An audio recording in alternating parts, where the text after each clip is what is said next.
Assalamualaikum warahmatullahi wabarakatuh. Alhamdulillah, wassalatu wassalamu ala ashrafi khalqillah Sayyidina wa maulana Muhammad ibn Abdullah wa ala alihi wa ashabihi wa man tabi'ahu wa nasarahu wa wala wa la hawla wa la quwata illa billah, amma ba'd. Hadirin jamaah Majlis Ta'lim Masjid Al-Ibadah yang saya muliakan, mudah-mudahan kita semua dimuliakan oleh Allah Subhanahu wa Ta'ala. Yang terhormat pimpinan Masjid Al-Mukarram Bapak Haji Yudi Rahmani, dan juga para pengurus yang lain dan tokoh masyarakat, para asatizah, para hujjaj, serta remaja sekalian. Dengan mengucapkan syukur alhamdulillah, malam hari ini Allah masih memberikan kepada kita kesempatan, juga kesehatan dan kekuatan, sehingga bisa hadir berkumpul kembali di malam Kamis ini antara Maghrib dan Isya untuk mengikuti pengajian. Dan malam hari ini kita mendapat pelajaran dari kitab hadis Riyadhus Shalihin. Semoga Allah Subhanahu wa Ta'ala membukakan pintu ilmu dan pintu hati kita, sehingga dengan mudah kita dapat menyerap dan menerima ilmu-ilmu yang bermanfaat. Amin ya rabbal alamin. Halaman 399, hadisnya nomor 4. Ini melanjutkan bab yang telah lalu, yaitu masalah ilmu gaul. Di dalam Islam ada yang saya sebut ilmu gaul. Artinya ada tata krama, ada sopan santun, adab-adab yang perlu kita laksanakan di dalam pergaulan. Tidak lain tujuannya supaya tetap ada keharmonisan. Dan nanti insya Allah akan menimbulkan yaitu persatuan. Kalau tidak ada tata krama, maka nanti hubungannya jadi kering, kaku, ya, nggak membawa kebaikan. Nah, di antara saudara-saudara, adab di dalam kita berkumpul, bertemu, ya, itu disunatkan bersalam-salaman. Ya, di antaranya hikmahnya supaya menghilangkan rasa buruk sangka.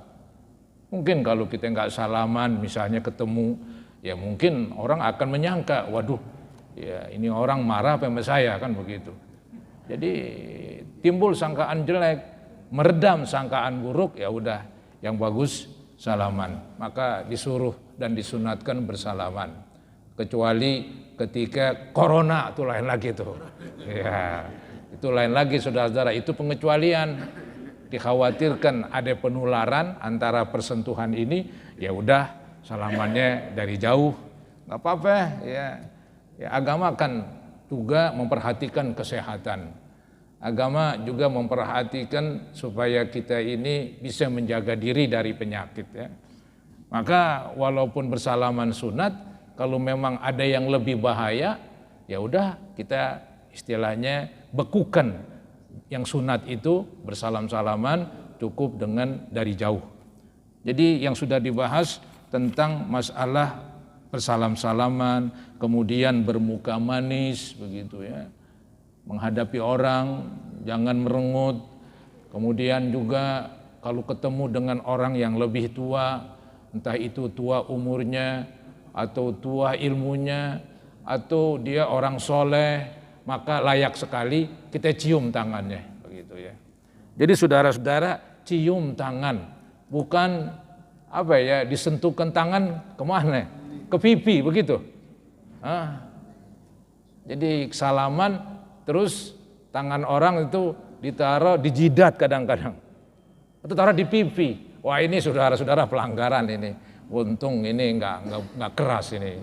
Ini kan hal yang sunat. Cuman aneh bin ajaib, ilmu dari mana itu yang begitu? Ya, ini bikin-bikin saudara-saudara ilmunya. Ya, nggak ada itu istilahnya, ikutannya nggak ada. Ya, dan nggak ada gunanya cara begitu. Jadi yang namanya cium tangan, tangan orang kita letakkan di hidung kita. Itu yang namanya cium tangan. Mesti taruh di jidat, taruh di pipi, ajaib itu.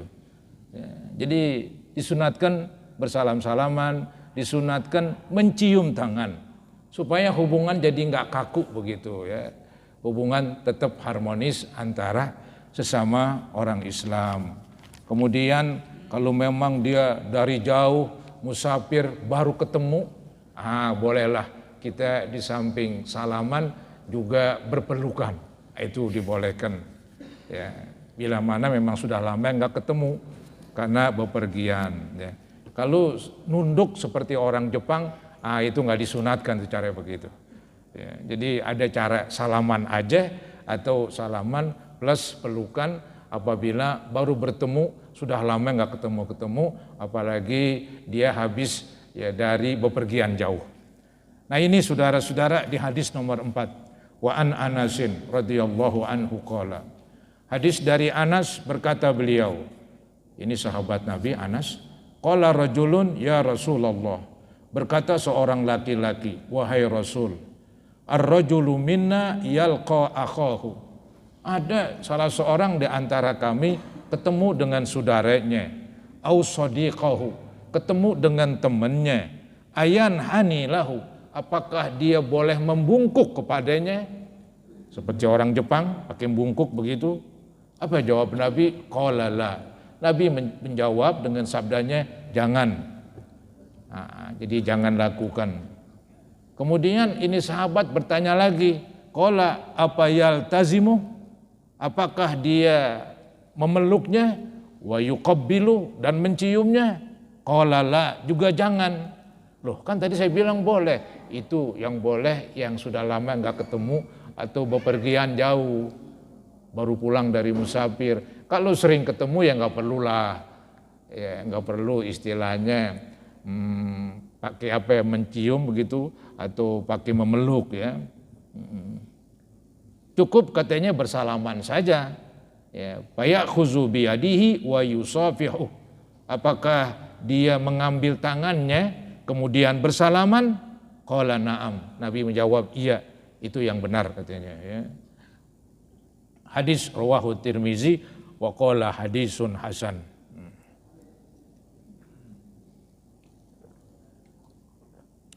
Kemudian saudara-saudara di hadis nomor 5. Di hadis nomor 5. Jadi memang masing-masing keadaan, masing-masing hukum seperti berpelukan begitu ya. Itu memang disunatkan ketika ada teman kita baru pulang dari musafir. Tapi kalau yang sering ketemu, ini nggak disunatkan begitu ya. Nggak disunatkan. Baik saudara-saudara, di hadis nomor 5 masih berkenaan dengan yaitu cium tangan ya. Khusus buat yang lebih muda mencium tangan kepada yang lebih tua ya. Emang demikian saudara-saudara, yang lebih tua patut dihormati. Nanti diharapkan yang tua sayang kepada yang muda begitu. Ya memang mau nggak mau siapa yang memulain? Yang mulain yang mudaan. Yang lebih kecil memulai mencium tangan yang tua. Nanti diharapkan yang tua sayang kepada yang kecil. Begitulah semestinya. Dan itu hal yang wajar ya, sesuai dengan naluri kita ini dalam hidup begitu memang.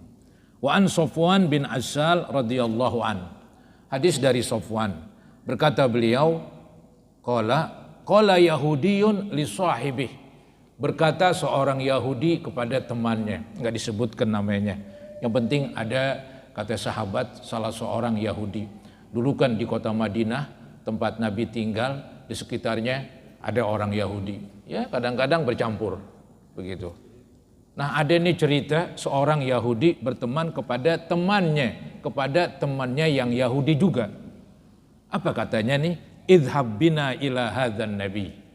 Ayo kita pergi ke Nabi Muhammad SAW untuk menemui beliau.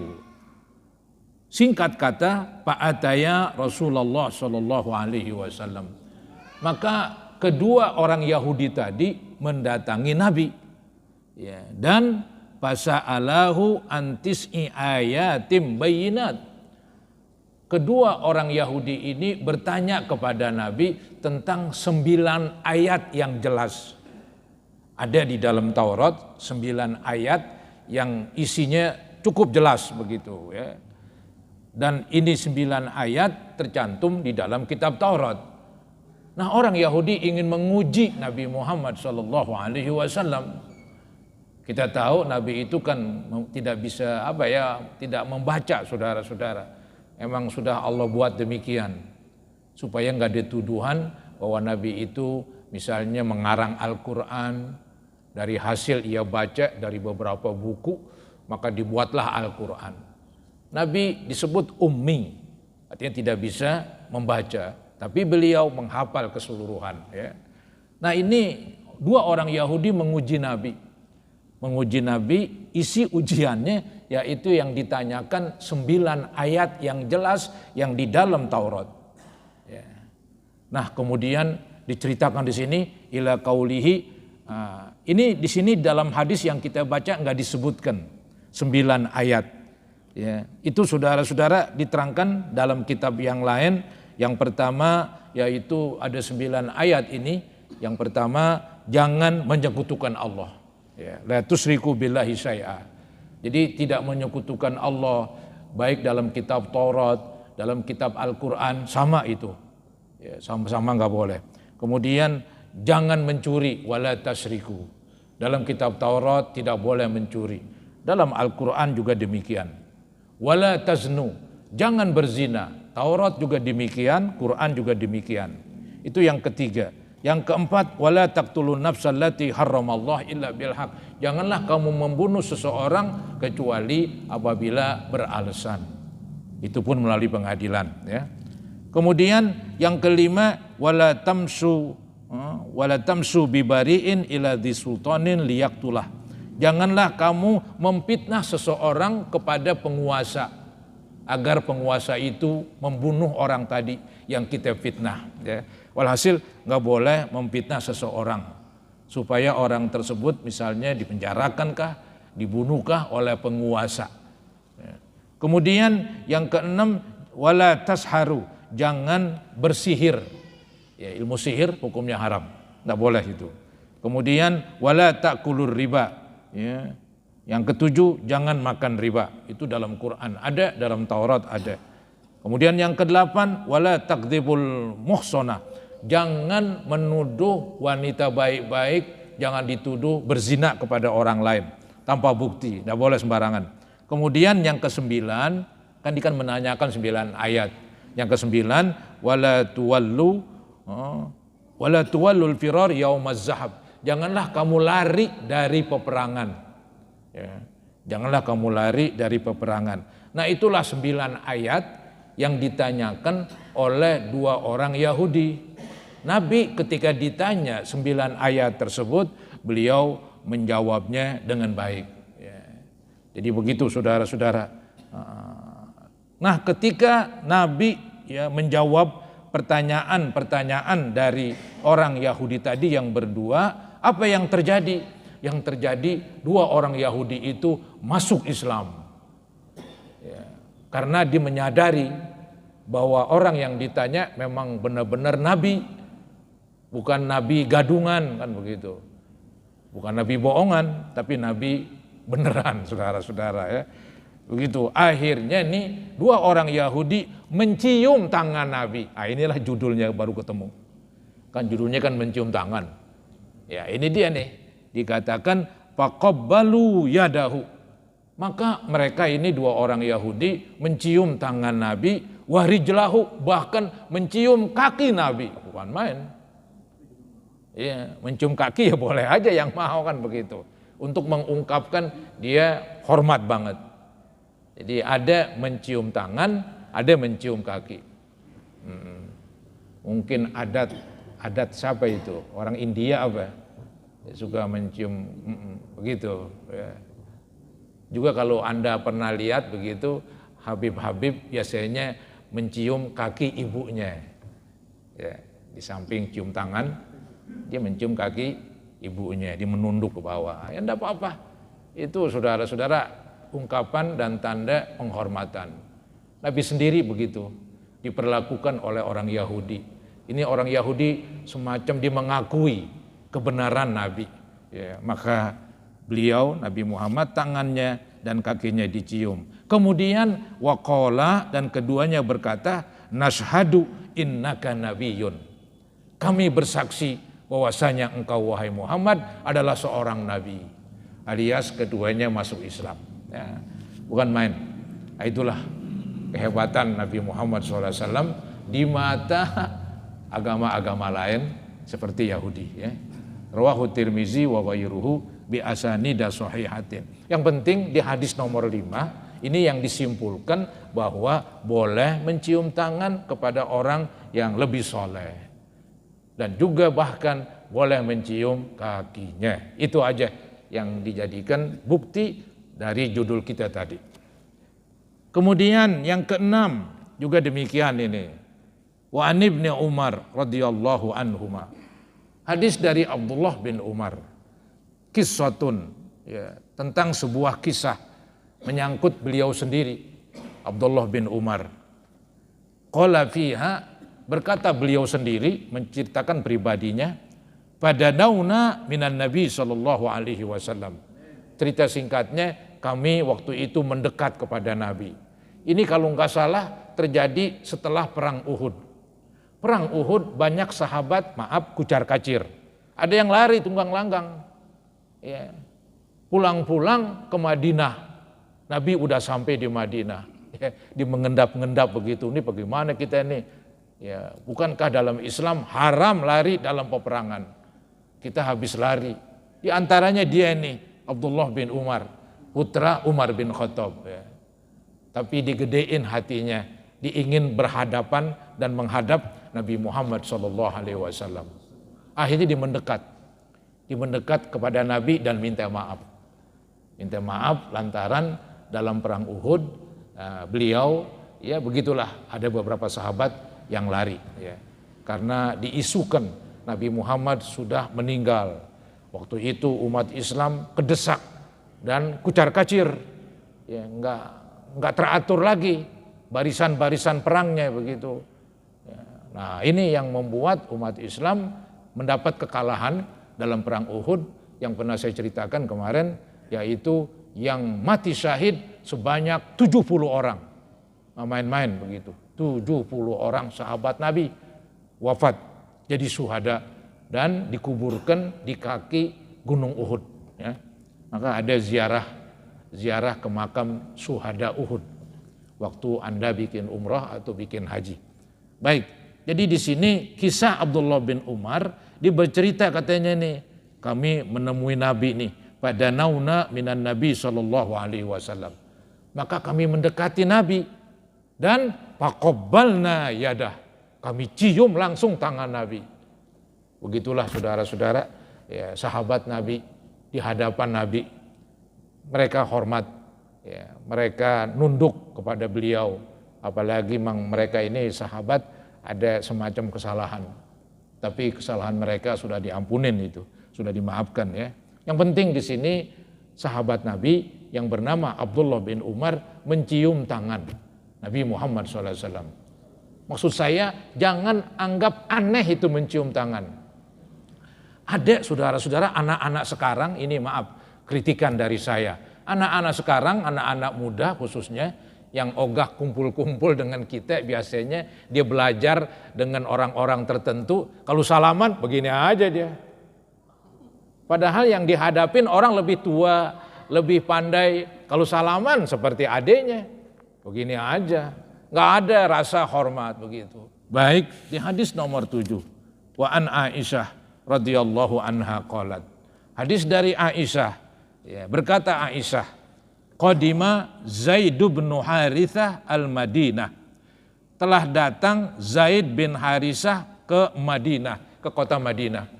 Zaid bin Harithah dia bekas atau mantan anak pungut Nabi. Dulu sebelum ada larangan itu mungut anak dalam arti mengadopsi, ya kita ganti ini anak yang tadinya bapaknya si A, jadi kita bapaknya, bin saya, karena saya yang besarkan, saya yang mungut, saya yang ngambil dari mana ini, dari rumah sakit misalnya, atau dari jalanan orang buang. Ya. Kemudian kita adopsi, itu hukumnya haram. Yang haram tuh bukan ngurusnya, yang mengharam mengadopsinya, menghilangkan identitas. Ya, jangan kita akuin anak kita. Ya kalau nggak ketemu bapaknya ya udah nggak disebutlah atau anak pulang kayak. Ya, mau anak kita nggak bisa. Cuman kan yang repotnya nih kalau kita urus anak orang di rumah kita, repotnya nanti bikin KTP ya. Harus dimasukkan ke kartu keluarga. Ini yang repot ini. Udah bingung saya dah. Ya, menghadapi ini. Yang penting agama melarang dalam Quran. Nabi dulu juga pernah di zaman jahiliyah. Nah, di antaranya ini nih, yaitu seorang mantan budak beliau, ya, namanya Zaid bin Haritha. Dimerdekakan, kemudian diangkat jadi anak angkat. Ya. Turun ayat Quran melarang. Semenjak itu ya udah dihilangkan, nggak boleh mengangkat anak dalam istilah adopsi, menghilangkan identitas, ngurus alias jadi ayah angkat, orang tua asuh, boleh-boleh aja mengurus orang. Hewan diurus, ada yang miara buaya bahkan, kan begitu ya. Apalagi ini orang lebih tinggi dari buaya nilainya, diurus saudara-saudara. Ada yang miara harimau itu, harimau putih masih bayi dibeli. Ya, apalagi manusia kita dapat misalnya di jalanan orang buang, udah kita asuh, apa-apa dia asuh berpahala. Tapi tetap jangan anak ini bin saya yang mungut yang ngasuh. Itu aja sih yang nggak boleh binnya itu. Agama ingin supaya identitas tetap jelas. Ya, nggak boleh campur aduk begitu. Ya, nggak boleh campur aduk. Haram ya. Menghilangkan identitas seorang anak maka hukumnya haram. Ya diberitahulah pelan-pelan bagaimana caranya, itu istilahnya ya urusan ente lah. Bagaimana baiknya ngomong. Ketika udah dewasa beritahu, nak kamu sebetulnya bukan anak bapak begitu. Kamu dulu saya asuh. Kalau memang bapaknya masih ada beritahu. No, bapak kamu namanya Fulan bin Fulan di jalan anu di Citayam misalnya. Citayam dah yang jauh sono.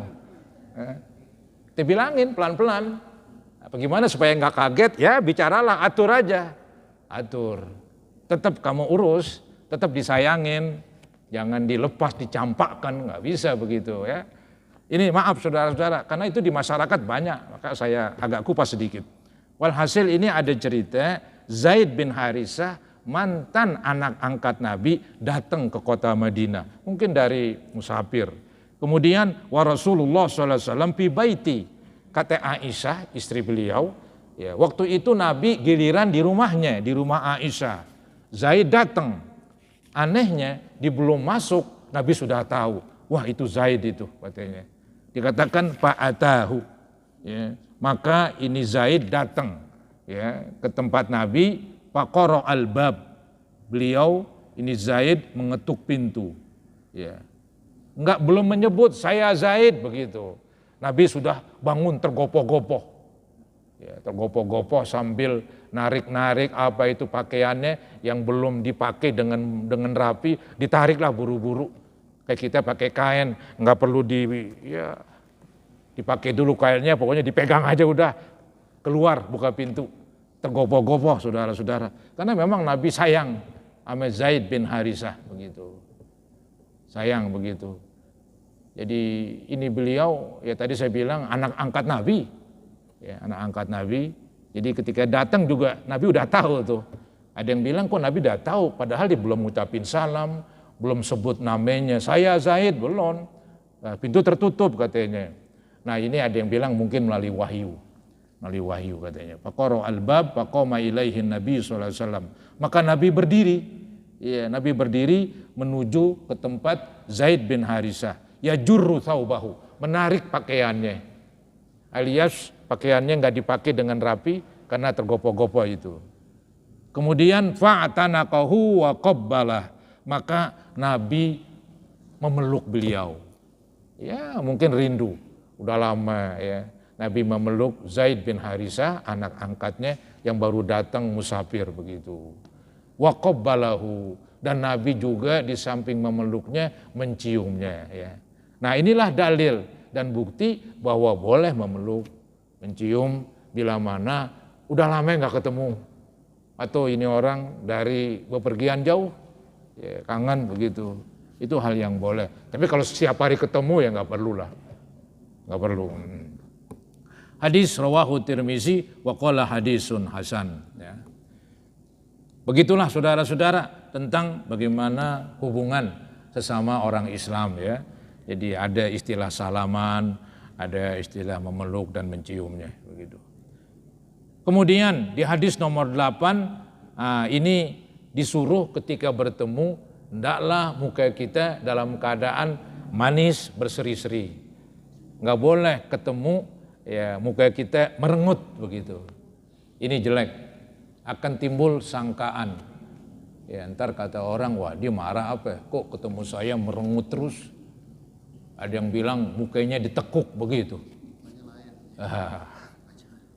Gitu.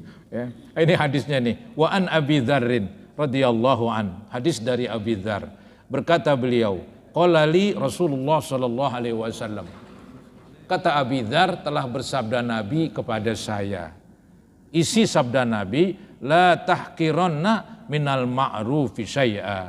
Janganlah kamu mencela suatu kebaikan walaupun kecil. Ya, walaupun syai'an, sesuatu yang kecil, begitu, jangan dihina. Agama Islam selalu menghormati yang baik-baik, ya, apapun kebaikan katanya, walaupun kecil katanya. Nah, termasuk walaupun bermuka manis ketika bertemu nih. Walau antalqa akhaka biwajhin thaliq. Walaupun kamu hanya bertemu dengan saudara kamu dengan muka yang bermanis. Nah, ini katanya termasuk kebaikan. Jangan dihina, jangan diremehkan, jangan dianggap kecil. Ini ilmu gaul supaya hubungan sesama orang Islam tetap baik dan tetap harmonis. Hadis rawahu Muslim. Senyum saudara-saudara ya, jangan merengut. Kemudian, nah ini yang terakhir nih dalam bab ini, dalam bab tentang bertemu, bersalaman, memeluk ya.